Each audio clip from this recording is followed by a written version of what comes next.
രാത്രിയിൽ ആകാശത്തേക്ക് നോക്കുമ്പോൾ നക്ഷത്രങ്ങൾ അനന്തമായി തിളങ്ങുന്നത് നമ്മൾ കാണും.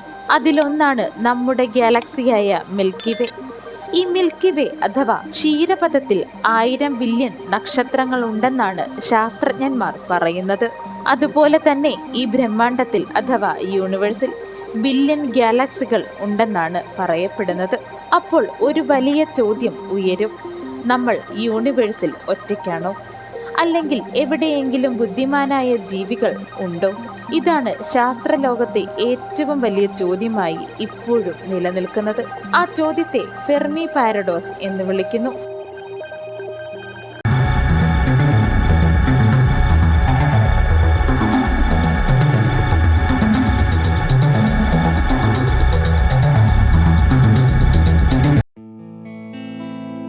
ഈ ചോദ്യം എവിടെ നിന്ന് വന്നു എന്ന് നിങ്ങളിപ്പോൾ വിചാരിക്കുന്നുണ്ടാവും. 1950 ഒരു ദിവസം പ്രശസ്ത ഭൗതിക ശാസ്ത്രജ്ഞനായ എൻറിക്കോ ഫെർമി തന്റെ സഹപ്രവർത്തകരുമായി ലഞ്ച് കഴിക്കുകയായിരുന്നു. ആ നിമിഷം അദ്ദേഹം ഒരു ലളിതമായ ചോദ്യം ചോദിച്ചു: വേർ ഈസ് എവരിബഡി? അതെന്തെന്നാൽ യൂണിവേഴ്സിൽ ഇത്രയും ഗ്രഹങ്ങൾ ഉണ്ടായിട്ടും മറ്റ് സംസ്കാരങ്ങൾ എവിടെയാണ്? എന്തുകൊണ്ടാണ് നമ്മൾ അവരെ കണ്ടെത്താത്തത്? അദ്ദേഹത്തിന്റെ ഈ ചോദ്യം ശാസ്ത്രലോകത്തെ വലിയൊരു ചിന്തയ്ക്കാണ് തുടക്കം കുറിച്ചത്.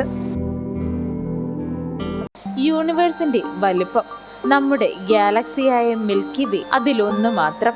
100 ബില്യൺ മുതൽ 400 ബില്യൺ വരെ നക്ഷത്രങ്ങൾ ഉണ്ടെന്ന് കരുതുന്നു. അവയിൽ പല നക്ഷത്രങ്ങൾക്ക് ചുറ്റും ഗ്രഹങ്ങളും ഉണ്ട്. ഉദാഹരണത്തിന് കെപ്റ്റർ 452b പോലുള്ള ഗ്രഹങ്ങൾ ഭൂമിയെപ്പോലെ തന്നെ തോന്നുന്നവയാകുന്നു. അതുപോലെ ആയിരക്കണക്കിന് എക്സോ പ്ലാനറ്റ്സ് കണ്ടെത്തിയിട്ടുണ്ട്. അതായത് ജീവൻ ഉണ്ടാകുവാൻ സാധ്യതയുള്ള ഗ്രഹങ്ങൾ ആകുന്നു ഇവ. എന്നിരുന്നാലും നമ്മൾ ഇതുവരെ ഒരു ഏലിയൻ സംസ്കാരം കണ്ടെത്തിയിട്ടില്ല. 1961 ശാസ്ത്രജ്ഞനായ ഫ്രാങ്ക് ഡ്രാക്ക് ഒരു പ്രശസ്ത സമവാക്യം അവതരിപ്പിച്ചു.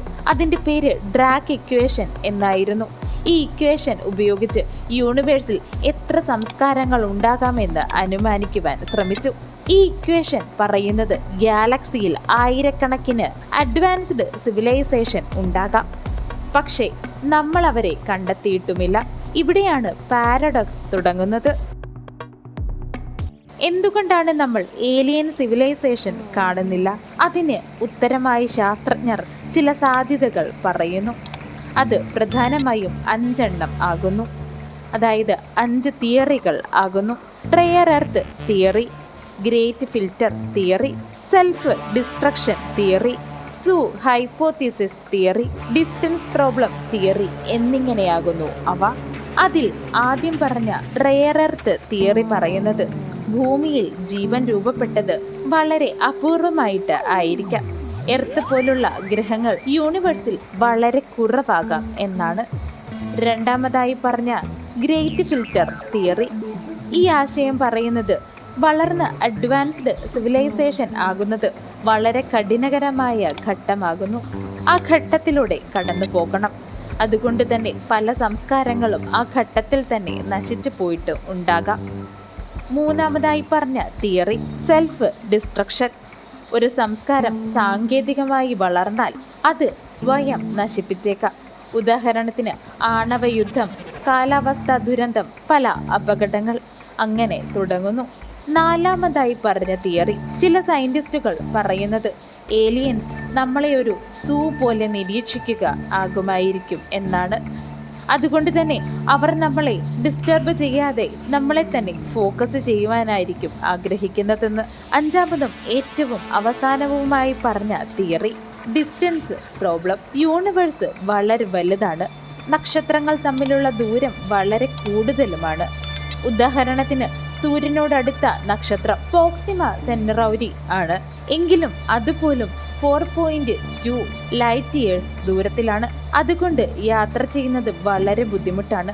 ഇങ്ങനെയാകുന്നു എന്തുകൊണ്ടാണ് നമ്മൾ ഏലിയൻസ് സിവിലൈസേഷൻ കാണുന്നില്ല എന്നത് ശാസ്ത്രജ്ഞന്മാരുടെ നിഗമനത്തിലുള്ള തിയറികൾ. ഏലിയൻസ് സിവിലൈസേഷൻ കണ്ടെത്തുവാൻ ശാസ്ത്രജ്ഞർ പല പദ്ധതികൾ നടത്തുന്നു. ഉദാഹരണത്തിന് SETI ഇൻസ്റ്റിറ്റ്യൂട്ട് അവർ ബഹിരാകാശത്ത് നിന്നുള്ള റേഡിയോ സിഗ്നൽ കേൾക്കുവാൻ ശ്രമിക്കുന്നു. അതിന്റെ ഫലമായി 1977 ഒരു വിചിത്ര സംഭവം ഉണ്ടായി. അവർക്കൊരു സിഗ്നൽ കിട്ടുന്നു. അത് ശാസ്ത്രലോകം വൗ സിഗ്നൽ എന്ന് വിളിച്ചു.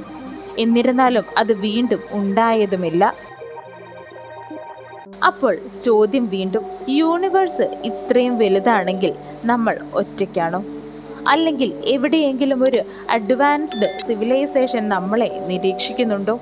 അല്ലെങ്കിൽ ഇതുവരെ നമ്മൾ കണ്ടെത്തിയിട്ടില്ലാത്ത ഒരു വലിയ രഹസ്യം ബ്രഹ്മാണ്ടത്തിൽ ഒളിഞ്ഞു കിടപ്പുണ്ടോ? നിങ്ങൾ തന്നെ പറയൂ. ചാനൽ സബ്സ്ക്രൈബ് ചെയ്ത് കൂടെ കൂടുക.